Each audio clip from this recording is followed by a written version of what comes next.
Hi friends, welcome to my channel. இன்றைக்கி நம்ம பார்க்க போகிற topic rain water gutter system.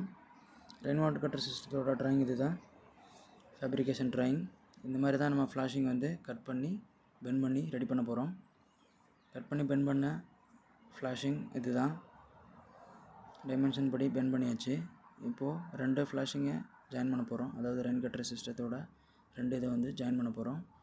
கையில் வச்சுருக்கிறது வந்து silicon gel, silicon gun use பண்ணி சிலிக்கான் ஜெல்லு வந்து அப்ளை பண்ணுறோம் ஃபிக்ஸிங் பர்பஸ்க்கு. அண்ட் தென் ரெயின் வாட்டர் வந்து கீழே டவுன் டேக் ஆகாமல் இருக்கிறதுக்காக அதை அப்ளை பண்ணுறோம். ஓவர்லேப் வந்து 100 mm வச்சுருக்கனால 100 mmக்கு கரெக்டாக அந்த இடத்துக்கு சிலிக்கான் அப்ளை பண்ணி நெக்ஸ்ட்டு சீட்டை வந்து வைப்பாங்க மேலே. அதை வச்சு ஃபிக்ஸ் பண்ணிவிட்டு அதை எப்படி நம்ம ஜாயின் பண்ண போகிறோன்னா ரிவீட் ஜாயின் மூலமாக நம்ம ஜாயின் பண்ண போகிறோம். ரிவீட் கன் சைஸ் வந்து நமக்கு 6 mm இருந்துச்சுன்னா 5 mm வந்து ஹோல் போட்டு வைக்கணும். இப்போது ஃபிக்ஸ் பண்ணி முடித்தாச்சு. கரெக்டாக சிட்டிங் வச்சு எல்லா பக்கமும் ஜாயின் பண்ணி வச்சதுக்கப்புறம் ரிவீட் கன் யூஸ் பண்ண போகிறோம். ரிவீட் கன் வந்து பார்த்துருப்பீங்களா எப்படி இருக்கணும். ரிவீட் கன் வந்து ஃபிக்ஸ் பண்ணி முடித்ததுக்கப்புறம் ரிவீட் கன் வந்து இப்படி தான் இருக்கும். இதில் ஃபிக்ஸ் பண்ணிவிட்டு அப் டவுன் பண்ணோன்னா கரெக்டாக லாக் ஆகிடும். லாக் ஆனதுக்கப்புறம் நம்ம ஆல்ரெடி அந்த 5 mm ஹோல் போட்டிருக்கோம்ல, அந்த ஓவர்லாப் இன் பிட்வீனில் அந்த ஹோலுக்கு நேராக வச்சு ப்ரெஸ் பண்ணிகிட்டே இருந்தோன்னா லாக் ஆகிடும். இப்போ எப்படி ப்ரெஸ் பண்ணுறாங்கன்னு பாருங்கள்.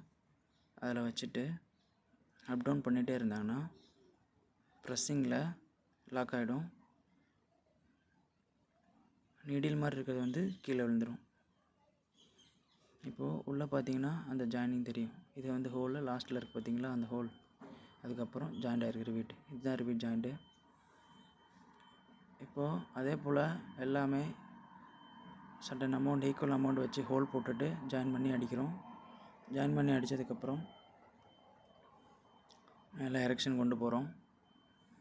2 எரெக்ஷனில் ரிவீட் அடித்த இடத்துல ஃபுல்லாக சிலிக்கான் அப்ளை பண்ணுறோம். எதுக்குன்னா சிலிக்கான் தண்ணி ஊற்றணுன்னா சிலிக்கான் உள்ளே போகாது, அதுக்காக. இது வந்து down take pipe. Down take பைப்புக்காக இது வந்து கனெக்ஷன், டவுன் டேக் பைப்போட கனெக்ஷனு. இது மேலே வச்சுட்டு இன்சர்ட் பண்ணிவிட்டு நம்ம அதை இது பண்ணோன்னா கரெக்டாக வரும். இதனோட ஃபேப்ரிகேட் பண்ணதுக்கப்புறம் இன்ஸ்டால் பண்ணதோட ட்ராயிங் மேலே இருக்கும். இதுதான் ஃபிக்ஸிங் பொசிஷனு. சென்டரில் தெரியுது பார்த்தீங்களா சின்னதாக, இது போல் தான் இருக்கும். ஓகே, தேங்க்யூ ஃபார் வாட்சிங்.